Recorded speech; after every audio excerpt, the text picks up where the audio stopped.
પણ સરળ સંપૂર્ણ ભગવાનના માણસ શિક્ષક પણ એ ખૂબ લાભ લે છે.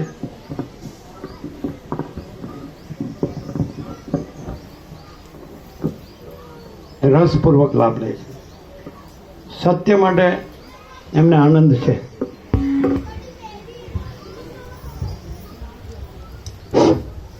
આખા વિશ્વને જય પ્રભુ. પ્રભુ વિશે આજે વ્યાસ પૂર્ણિમાએ શું બોલવું જોઈએ? પ્રભુ એટલે ટોપ લેવલનું જ્ઞાન, સુપ્રીમ નોલેજ. પ્રભુ ઇઝ સુપ્રીમ નોલેજ. વર્લ્ડમાં કોઈ જગ્યાએ પ્રભુ પાસેનું જ્ઞાન આજ દિન સુધી ક્યારેય સાંભળ્યું નથી. માય સેલ્ફ એક્સપિરિયન્સ, મારો પોતાનો સ્વાનુભવ. એટલું બધું પ્રભુ પાસે જ્ઞાન અને એટલી બધી બાળ સહજ વૃત્તિ, બાળક જેવી વૃત્તિ, એકદમ નિખાલસ, ખૂબ સરળ.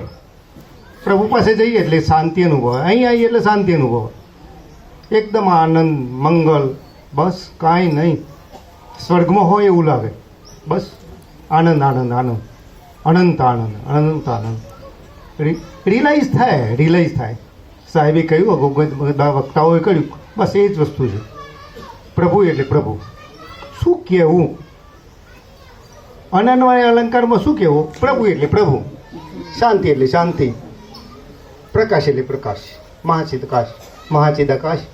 પ્રભુ એક જ વાત કરતા હતા, એ જ મને બહુ યાદ આવે છે. ઘેર જવું એટલે ખેતરમાં જઈએ, બહાર જઈએ, પણ એક જ યાદ આવે, બધું જ ભગવાન છે, બધે જ ભગવાન છે અને બધામાં ભગવાન છે.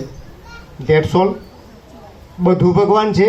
જ્યારે કોઈના ઉપર ઈર્ષ્યા થાય, રાગ થાય, જે થાય, તો બધું ભગવાન છે એ યાદ કરવાનું. બધે ભગવાન છે. દુનિયામાં ગમે તે જઈએ, બધે ભગવાન છે. અને ત્રીજી વસ્તુ, બધામાં ભગવાન છે.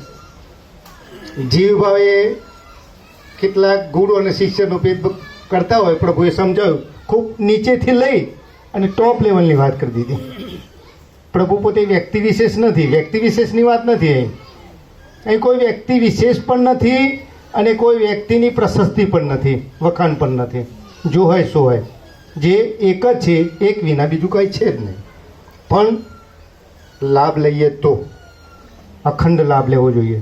મુકા પ્રભુએ કહ્યું ને, જ્ઞાન ગંગા હિમાલયની જ્ઞાન ગંગા એ વહી રહી છે. ખૂબ જ પવિત્રતા, આનંદ, શાંતિ.